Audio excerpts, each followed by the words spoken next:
He was neither tall and lanky, nor short and heavy-set. When he looked at someone, he looked them in the eyes. He was the most generous-hearted of men, the most truthful of them in speech, the most mild-tempered of them, and the noblest of them in lineage. Anyone who would describe him would say, "I never saw before or after him the like of him." Muhammad, described by a contemporary. Muhammad was a man who faced an absolutely hopeless situation. There was a whole continent, virtually, of people killing one another in an endless, hopeless vendetta, going down a chute of violence and warfare, feeling that society was coming to an end and had no hope. He gave them hope, single-handedly. In a space of 23 years, he brought peace and new hope to Arabia and a new beacon for the world. Islam, the religion Muhammad first brought to Arabia, now claims 1.2 billion followers around the world.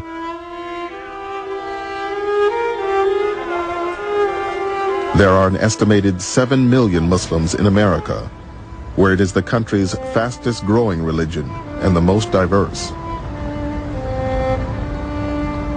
Like America itself, the Muslims in this country come from all over the world.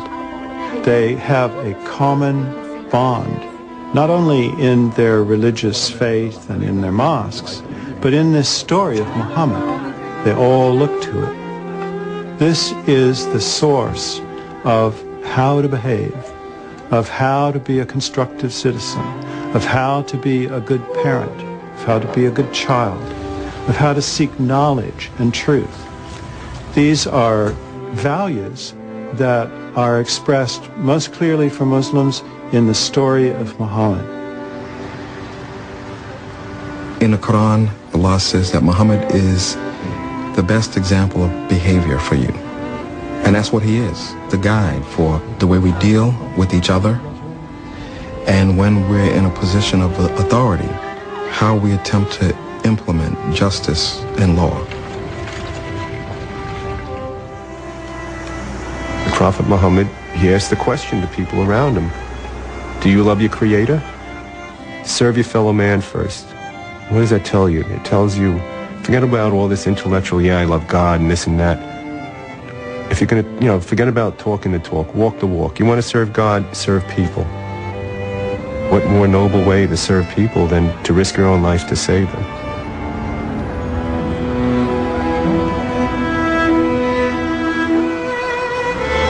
September 11th has changed the whole world, and it has also put the Muslim community in the spotlight.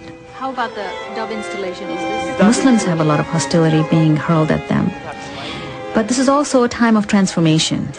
Many people are very eager to understand Islam and want to know who is the Prophet, what is the Quran, who are the Muslims, how do they live? Through the stories about Prophet Muhammad, we were able to make connections, and all of a sudden you would feel that you could relate to things that happened 1,500 years ago, and that the issues weren't old-fashioned, they were universal. And that's what he's taught me. This is the story Muslims have passed down from generation to generation for 1,400 years. A story about the merchant, husband, father, statesman, and warrior whom they consider the final prophet. The man whose legacy continues to shape their lives today.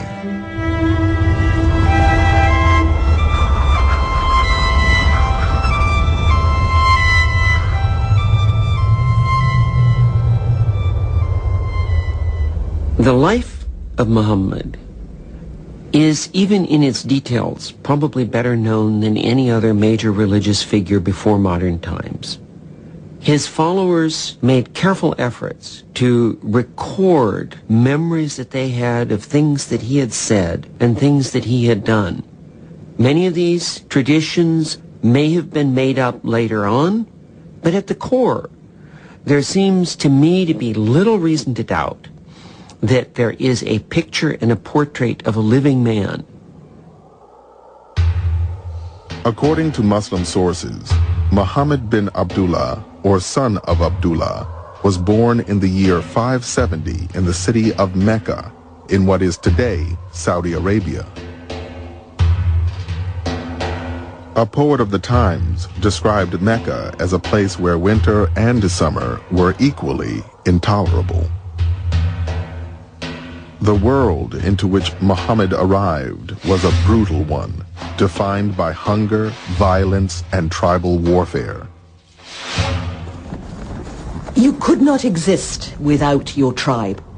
An individual in this dangerous world had absolutely no chance of survival. And that meant that the tribe had become perhaps the most sacred value in Arabia. It's a society that's based on the idea of vigilantism, that if somebody attacked my clan, then I have a right to go and attack anyone from his clan. They saw justice as taking revenge.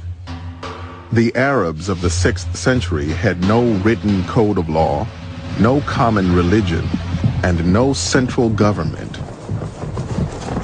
In this dangerous world, Muhammad had the good fortune to be born into Mecca's powerful tribe, the Quraysh. But his father died before he was born, and his mother died when he was only 6. His uncle, Abu Talib, was left to raise the young orphan. He surely had to have worried about his future, what will he be? And so he must have been a very introspective child. Muhammad had the habit of going out in the desert and contemplating the stars and thinking about why he was an orphan and how would life be to him in the future. Orphans were marginal people, and he felt very, very strongly identified with the poor and disadvantaged for the rest of his life. The Mecca of Muhammad's youth was both a religious and a commercial center, located at the crossroads of 2 major trading routes. Pilgrims came from all over Arabia to worship the hundreds of idols that surrounded the Kaaba, an ancient shrine in the heart of the city. The Kaaba was surrounded by a sacred area where fighting was not allowed. The commerce generated by the pilgrims made it possible for a young man in Muhammad's circumstances to make a living in the markets of Mecca. Soon, Muhammad began acting as an agent for wealthy merchants, taking their goods on caravans throughout Arabia. These journeys exposed him to a variety of other tribes and communities and a range of new ideas. He probably learned the differences that exist between different tribes, people speaking different languages. He encountered Christians and Jews and learned from them what their faith, what their religion, what their cultures are. Muhammad would have become aware that for the Jews and the Christians, the Holy Scripture was very important. Both got scriptures in which God had sent a sacred message to prophets. And this was a way in which people could relate to the divine.